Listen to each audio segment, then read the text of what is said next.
Hey, you know how cartoons air in pairs, right? Because they have a half an hour TV slot, and so you air two episodes back to back, right? And I just found out two of my favorite SpongeBob episodes of all time are actually a pair, like they premiered together. And these two episodes are not from season 1, not from season 2, not from season 3 even. They're from season 4. And the first episode in question is Krusty Towers. The plot of the episode is that overnight the Krusty Krab turns into a hotel and is just driven by the fact that Mr. Krabs, he went for a convention and he stayed at a hotel and he just saw how insane the prices are at hotels for like literally everything, especially the price of a hamburger that he had. And so his thinking is, if they can charge that much for a hamburger, he can charge so much more for a Krabby Patty, which is just loved by everyone in Bikini Bottom. And so obviously SpongeBob and Squidward are the new hotel employees, and their first proper customer is actually Patrick. And I think the moment Patrick steps into this episode is when this episode truly becomes amazing.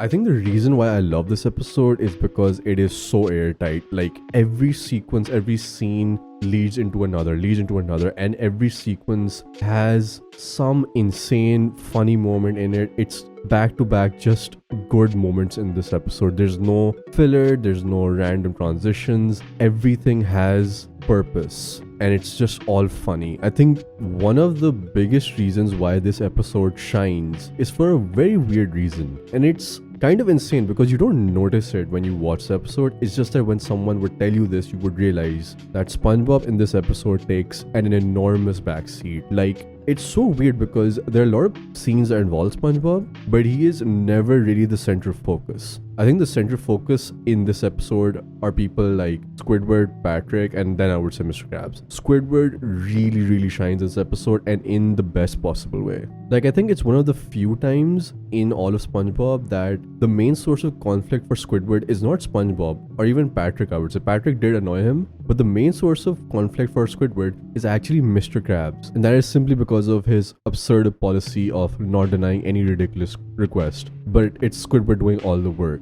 And so SpongeBob actually barely bothers Squidward in this entire episode. It's really refreshing to see, and it's really nice because Squidward kind of takes the spotlight in this episode. And the funny thing is that it's not just that SpongeBob doesn't bother Squidward, it's the fact that Patrick for the first time is like bothering Squidward, and it's just Patrick, right? Like Patrick is his annoyance, it's not SpongeBob. SpongeBob is actually like, helping out in the hotel and everything, and Patrick is just simply asking for ridiculous requests of like giving him a bubble bath and peeling his burger because he doesn't like crust on it.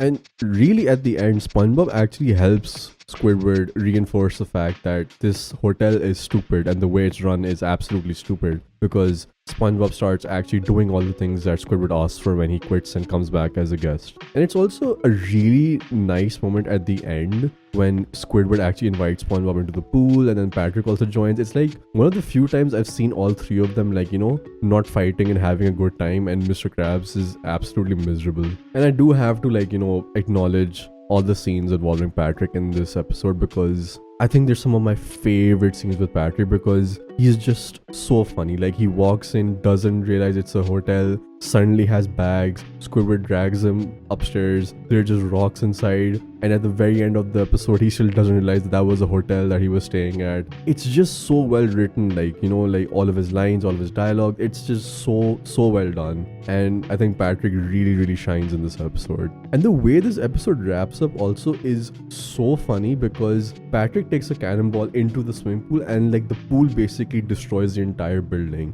And so that just shows you that Mr. Krabs, being a cheapskate, built this hotel really badly, and so it literally fell apart by Patrick going into the swimming pool. And just because this episode is just, so airtight and full of jokes, even at the very end when they're at the hospital, there's just a really nice joke thrown in about like, healthcare being ridiculously expensive. And so Mr. Krabs is like, hey, SpongeBob, Patrick, you're going to medical school because this is where the money's at. And so this episode for me personally is a 10 out of 10. It was a 10 out of 10 when I was growing up and watching it, and it's still a 10 out of 10 because it's just so well written. I think all the jokes in it are still so good. Like, I actually genuinely laugh at them because it's just an absurd like situation to be in, and it's just refreshing because the dynamics are switched up, because it's like Squidward is just back for revenge. He quits and he comes back as a guest just for revenge on Mr. Krabs. There's no like usual like conflict between SpongeBob, Patrick, and Squidward. It's just that Squidward wants to like really like, you know, grill Mr. Krabs for how stupid of an idea this hotel is. And SpongeBob and Patrick just facilitate that chaos that ensues and the hotel literally collapses. It's such a nice episode because it really changes up the dynamics of these characters. And now we move on to the second episode, which is Mrs. Puff, You Are Fired. Now, unlike the previous episode, this episode has SpongeBob front and center of it. It directly involves him. He is at the center of it. In fact, you don't see any of the other characters in this at all, except for maybe Patrick for a bit, because this episode is solely focused on SpongeBob, and it is a brilliant episode to be focused on SpongeBob. So the plot of the episode is that the driving license agency comes and they're really mad at Mrs. Puff because SpongeBob has failed the driving test so many times. The exact number being 1,258,056 times. And so if SpongeBob fails this test, Mrs. Puff is effectively fired. And guess what happens? He fails. And so Mrs. Puff gets replaced by someone who I believe is the absolute best like side character or like a one-time character that comes in for like an episode. Like, I don't know what you want to call it, but I just think that this character is so good, and it is Sergeant Roderick. This guy is so terrifying, but my god, his scenes are so funny. Like, the bonbon scene is literally known to me and my sister to this day. Like, we can recite it word for word because we love this episode so much as kids. Like when he goes, "Would anyone care for a bonbon?" and then he picks up the kid who eats it and throws him through the door. Like, it is so unhinged. Like, it is so unhinged for a SpongeBob episode, because when he actually enters the class and he says all the rules, I don't know why, but that specific scene of the classroom, it's just kids. Like, it's SpongeBob in the middle and everyone around him is just kids. Like, the adults are on the side, but the main like people in the classroom in that scene are just kids. Like, it's funny. And so in the bonbon scene, the person that walks up is literally a kid, and so he picks up the kid and he throws him through the door.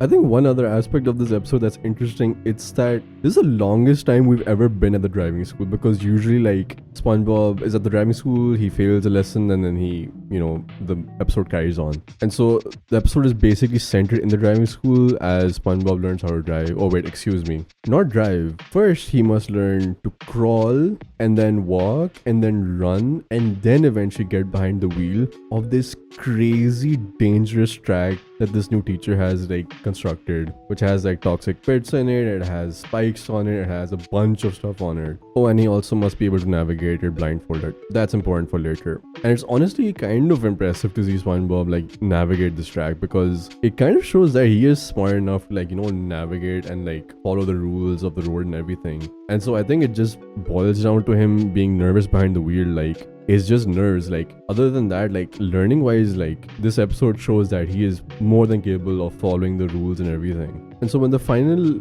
test is happening, SpongeBob actually tries to do it blindfolded, which is just insane. And so like the instructor's like, "You can't do that, like you just can't do that." And in the heat of the moment, he screams at him to drive, and SpongeBob just literally beelines into a gas pump and they literally explode. And the chaos just gets worse and worse from there, because SpongeBob then basically is heading straight for Bikini Bottom, and in an attempt to stop the boat, the sergeant actually jumps in front of the boat and he thinks he can stop it, but the boat literally just clobbers him and he goes off flying. He might have actually like died if it weren't for the fact that he actually shows up in a later episode. I think it's like an episode from season 13 called Sandy Help Us. And so if it weren't for him ever appearing in the show again, he might have actually just died in that moment.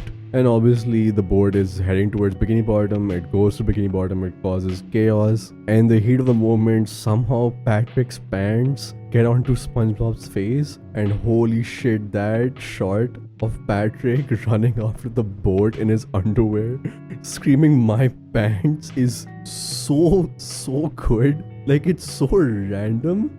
And it actually acts like a plot device, because the pants being over SpongeBob's head means he can't see, and effectively it acts like a blindfold, and somehow it causes SpongeBob to miraculously like bend the laws of physics and navigate through the rest to Bikini Bottom, ending with the perfect parallel part, I must say. And obviously SpongeBob has once again failed, and now he has failed under effectively the best instructor the agency could have to offer. And so Mrs. Puff, who was caught into the boat fairly early on in the chaos of everything, is now effectively rehired for the school. And the episode ends with SpongeBob coming back to the driving school, and we find out that because of the explosion and everything, his record is like literally burnt to a crisp, and so it's as if SpongeBob has never failed a driving test, and so he's back to zero. And that's how the episode ends, with Mrs. Puff being reintroduced to the agony that is SpongeBob being unable to pass a driving test. And so that's about it. These are two of my favorite SpongeBob episodes ever, and